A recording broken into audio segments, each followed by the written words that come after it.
if you have mood swings, heavy periods, and bloating before your cycle, it may be a sign of estrogen dominance. We see a lot of patients in our office with not only hormonal issues with fertility, we help people with fertility all over the country, but with thyroid and digestive issues as well. And there's a tie-in here that I often see a pattern that people are often missing.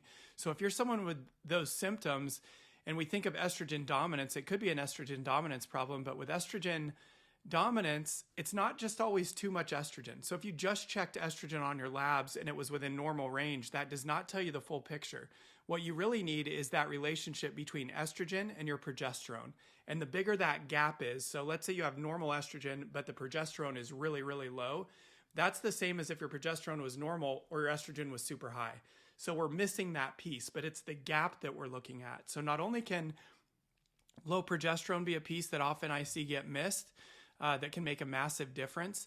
But also it could be your liver or your gut. If your liver or your gut is imbalanced in any way, or there's a lot of inflammation going on there, that can recirculate that estrogen and not allow that body to clear that estrogen effectively. So we do a Dutch hormone panel oftentimes, we'll do blood tests, but a stool test tells me a lot of information. And again, if you're dealing with these issues and have never had a stool test, here's why it can be important. There's a marker that I look at on there called beta-glucuronidase. And beta-glucuronidase tells me if that body's recycling estrogen or if it's clearing estrogen. And as that number creeps up, that gives me insight into we really need to target the gut. The gut is really the main issue, not just giving more or less hormones.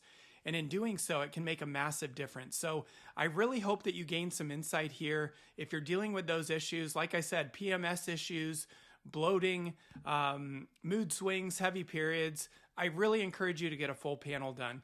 Again, type in estrogen down below and we'll send you a link to get scheduled. I'd love to sit down with you, figure out your specific health history, whether it's fertility, thyroid, digestive issues, whatever you may be dealing with, and we'll put together a game plan for you on what exact tests to get, and that will give us a massive, massive step forward in the direction that we need to take to help you get your life back. Thanks.